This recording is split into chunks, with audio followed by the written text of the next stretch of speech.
Hello, my name is Zachariah with Old Man Gaming, and welcome to another Snap Judgment review. What is a Snap Judgment review? If you have never listened before, I think game reviewers nowadays get a little bit caught up with the 100% or the near complete. They forget what the game was like right away. So I'm trying to give you an idea if you're going to enjoy it from jump. That coupled with the fact that I think games are one of the most subjective forms of art, I don't give scores on these reviews.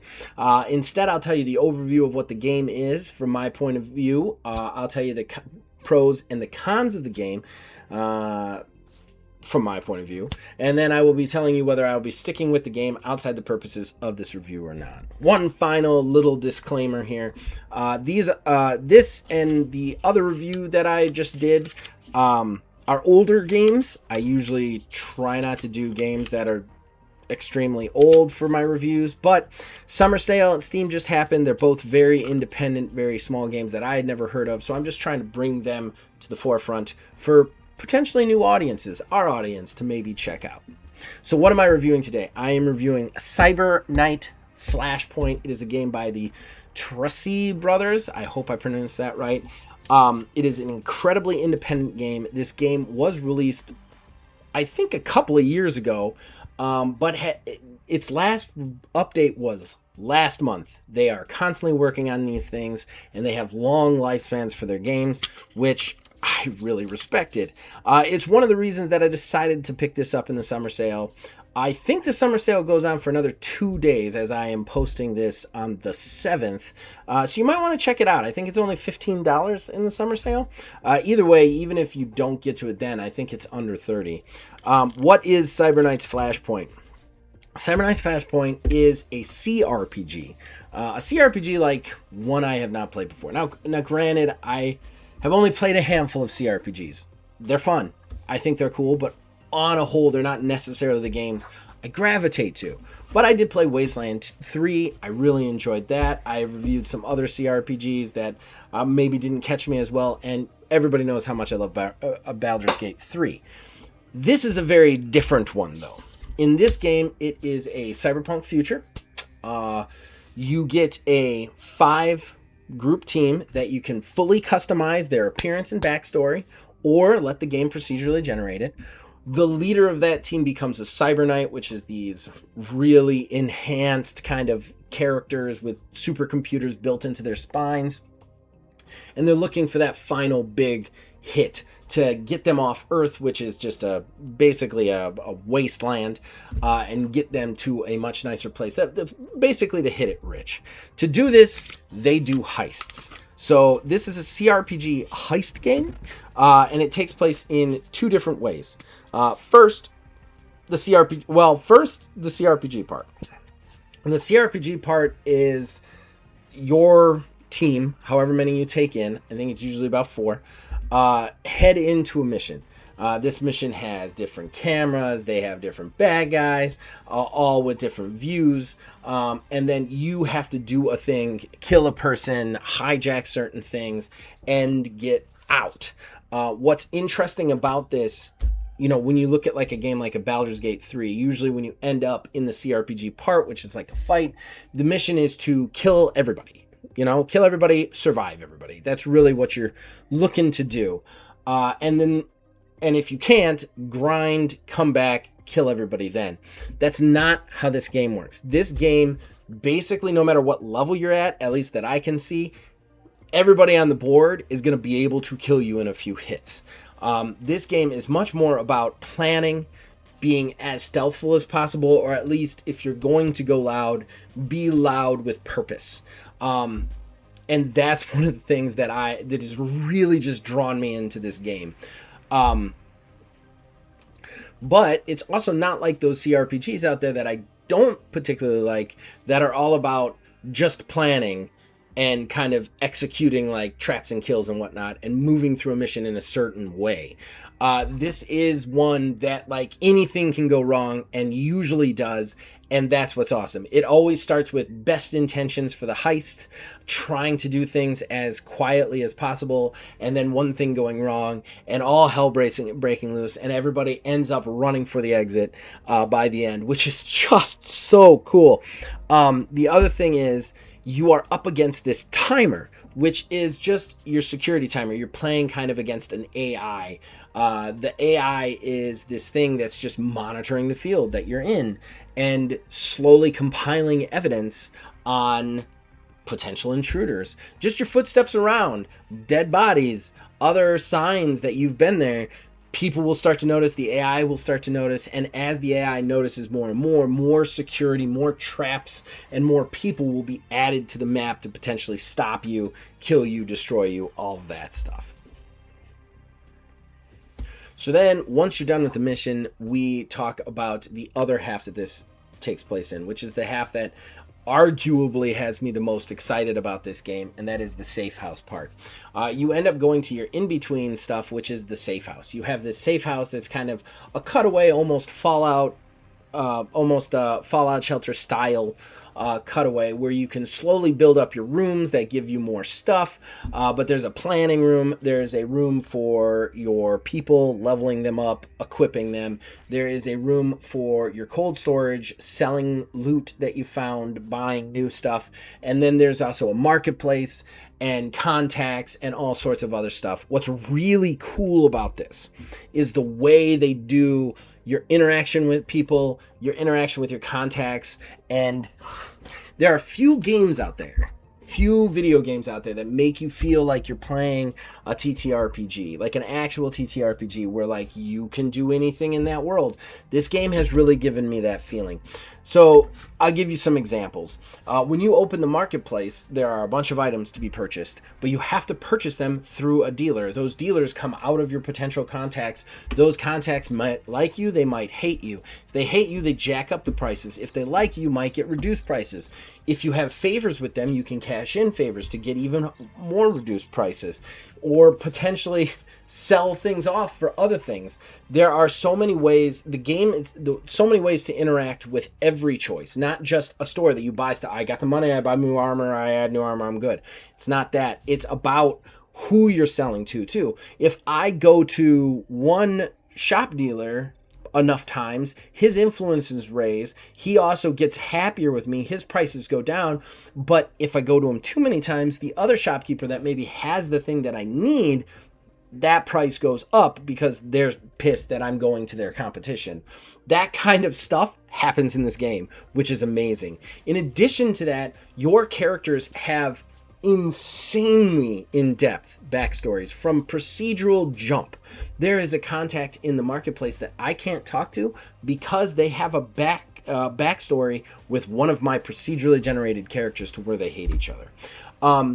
They all have family, they have history, which detailed history that you can read up on and find out about them. And what's even crazier and cooler about this game is that detailed history is how they interact with each other. And they can actually have conversations, become friends. I don't know, maybe even romance.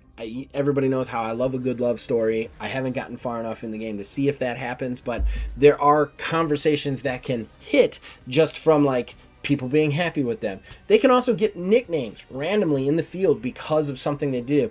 I had one character who got shot so many times. I had to give them so many med packs. They kept surviving, and they ended up getting through the mission. So they got the nickname Grim, which I think is really cool.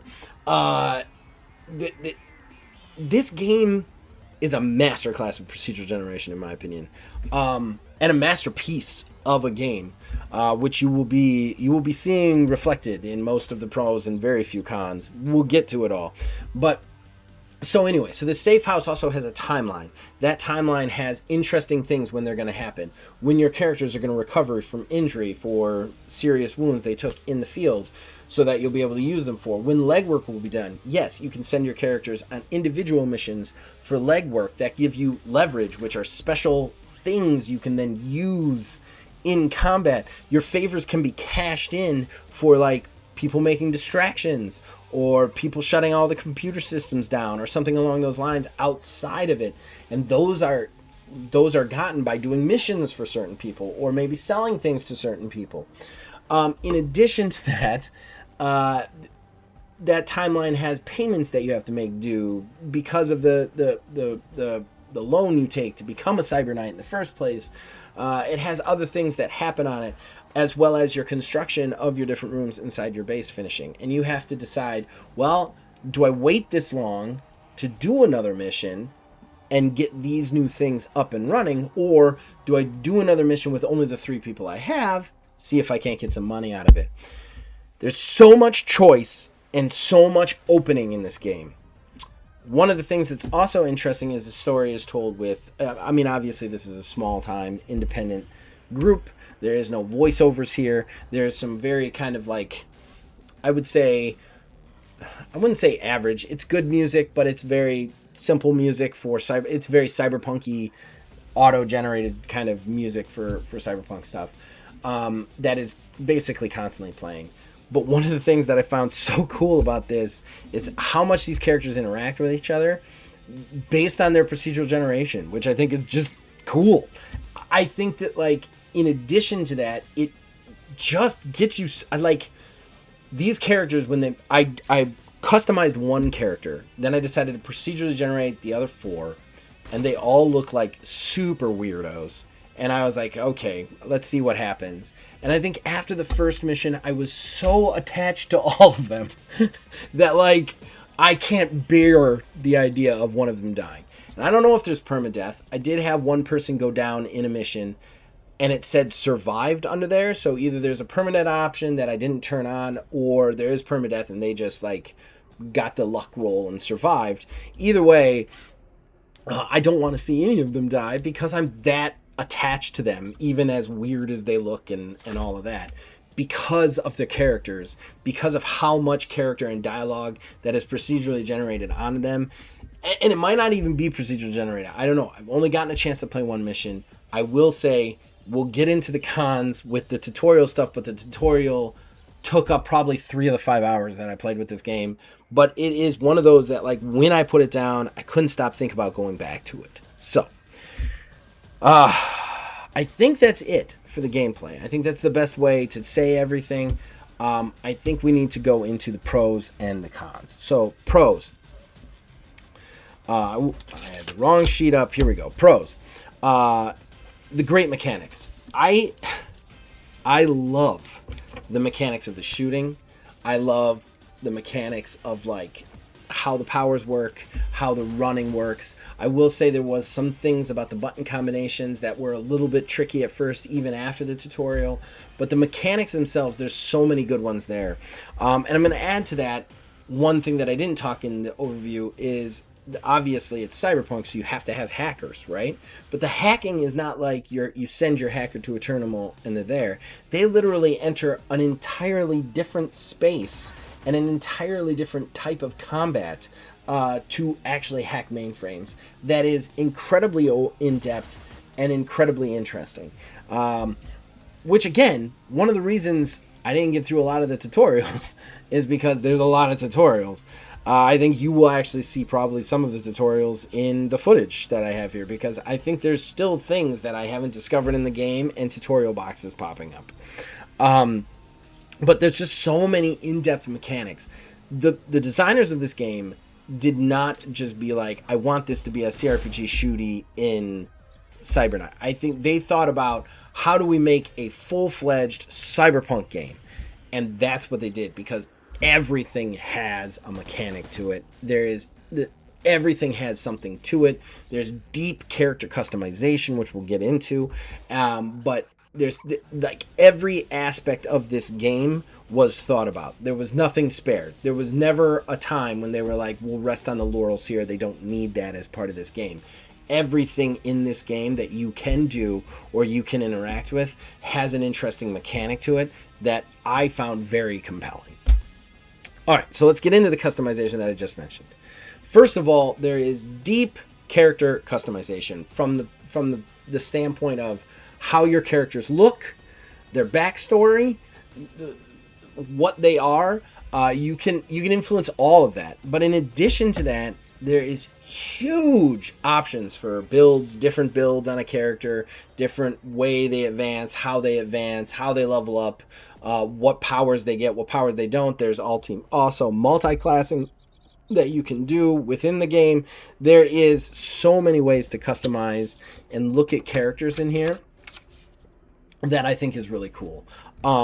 Really cool. I love deep customization. You guys know how much I love procedural generation and customization because I want my game experience to feel like it's completely different from anybody else's. I want it to be like if I sit down with another person to talk to them about this game, their experience is going to be completely different than mine, and this game really hits that on the customization. It also hits it on the dialogue and the story. I don't know how much of this is standard boilerplate because I did not get a chance to start a second game to just really check. That being said, the dialogue is really good. And if the dialogue is procedurally generated based on the characters as much as I think it is, I think it's amazing. I don't know how they did it because the dialogue is phenomenal to the point where, like I said, I'm attached to all these characters real early in. So I really want to see where this goes. There's a story to the game. There's two ways to start the story from, which I think is cool. One that's hard, one that's kind of easier. I went with the easier one because I'm new to it. That being said, the easier one, and I obviously have not resolved the easier one, but there are a lot of different ways that I can see that you can go through the easier one. Plus, I am hoping that once you resolve that initial story, it just kind of becomes open-ended and you do jobs till you have enough money to retire. And you could just keep doing jobs or you can retire and start a new game. I'm hoping that's where this game goes. I don't know. I haven't gotten there. But man, I hope this doesn't have a roll credits moment because I love just being with these characters and playing the game in that way. And then the safe house aspect is my final pro. I think that, like, this game would be a great game if it was just a CRPG. If it was just the CRPG part, it would still be a great CRPG because it does a lot of different things in that CRPG space that I already described in the overview. But the fact that they add so much to the safe house, it's not just a tacked on, like, here's where you prepare for the next mission sort of area. It is a fully fledged social part of the game. I think is just so cool. I think it really adds so many layers to the game. I can spend hours in that safe house messing with characters, messing with marketplaces and other stuff that like it's its own game to a point. The last thing I said the last thing was a safe house, but there's one other thing I want to add to the pros, and that is the loot system. So when you're in these missions, you're doing it for money, potential favors for your client, right? That's straightforward, but there's also all sorts of stuff that you can pick up along the way. You can hack mainframes with a hacker that allows you to pull, financial extra funds, but it can also pull information.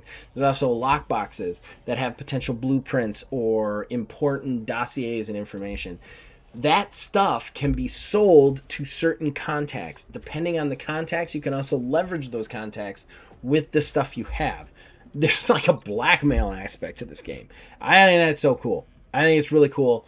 I love the fact that, like, you can just, like, pick up these things and then you get to decide who you're selling them to. You get to decide who you enjoy, and that actually can lend you, like I said, favors and influence later depending on who you sell them to, which is really cool. I sold a lot of stuff off my first mission to a doctor. That doctor gave me a huge discount on treatment to one of the people that was wounded later. It doesn't get better than that kind of interactivity. Like, so far, again, only 5 hours in, but so far everything I do has a reaction, and I really enjoy that part. All right, so we got to do some cons, right?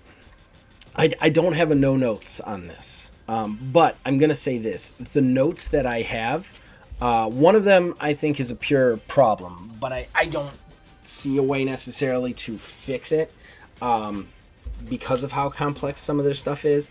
And the other one is kind of just nitpicky. So let's get into them. The first one is the equipment compare. It is really hard to compare equipment when you're in the marketplace versus when you're on the... Like, you can't do it, first of all, from a character to the marketplace. What you have to do to compare, straight up compare equipment, see the stats side by side, is you have to figure out what your character has, find it in the marketplace, hit the compare button, then find the thing you potentially want to replace it with and hit the compare button. And then it'll show you the side by side. It's a really convoluted way to do that. I don't know how you necessarily fix that, given what I've seen of the systems and how they work, but it is one part of the game that I found cumbersome and obnoxious. When I was doing marketplace shopping and like trying to find weapons that were necessarily better than other weapons, it wasn't as easy as just being like, especially since they have kind of like a rare, common, epic loot system. But and I like the in-depth fact that like a rare AR-12 over here is not necessarily better at dealing damage than your bull assault rifle over here that's common, but it has better range or whatever. I like that they made those kind of like, it's what weapon you pick, not necessarily what weapon is better, but at the same time, it's really hard to just straight up like, I want to compare this person's whatever to this person's whatever. It's a lot of like backtracking through menus. I found it a little cumbersome. And then the only other con, again, this is a nitpick. There's no way to fix this. I don't want them to fix this, but it's complex. It's extremely complex. There's tons of mechanics in this game, and every time you think you've mastered all the mechanics, another mechanic is thrown at you. And it requires a lot of patience, especially in those first 5 hours. I think one of the reasons that this didn't bother me as much is every mechanic I found interesting, and I had that very kid-like, ooh, that's in there sort of moment with them. And I hope that everybody playing it will also have that. I'm just saying that if you're somebody who just wants to go into a game and just wants to go in and play right off the bat, this is not the game for you. This game will require, like, don't sit down to this game unless you have at least like 2 hours free to go through the tutorial and to kind of start to understand everything, because it's not going to be a rewarding experience for you. If you're just trying to blow off some steam, even with a CRPG, I would pick something else like a Wasteland or like a Borderlands 3. This would not be the one that I would pick. That being said, this game is extremely rewarding because of those mechanics. So it's very hard for me to put it in con. I just need to put it there because, like I said, this is a Snap Judgment review. Are you going to like it right off the bat? I did, but I could see how somebody wouldn't because of those, and that's why it's there. Whether or not I'm going to stick with it, I love this game. I can count on one hand the amount of times I've stopped playing a game, gone upstairs to bed, and can't stop thinking about the next time I play the game. That is a truly awesome moment in gaming. It comes less and less the more I game and the more older I get and the more experience I get. And to have that now just is extremely exciting. If you are a TTRPG player, I urge you to go check this out because I think you will really have a lot of fun with it. A lot of fun with it. Did I get it right? Did I get it wrong? You can let me know in the comments below. You can join our Discord. The link is also in the description below. And yeah, like I said, this is a much older game, but I just want to bring it to light because I think this game is a freaking masterpiece. So yeah, I almost like it more than BG3, honestly. So yeah. As long as you guys keep watching and listening, I'll keep making them. Again, Cyber Knight Flashpoint, I think, is still on sale until the 9th. I'm not 100% positive. Don't quote me on that. So if you are interested in it, I think it's only $15 right now to go pick it up. So, all right. I'll see you guys next time.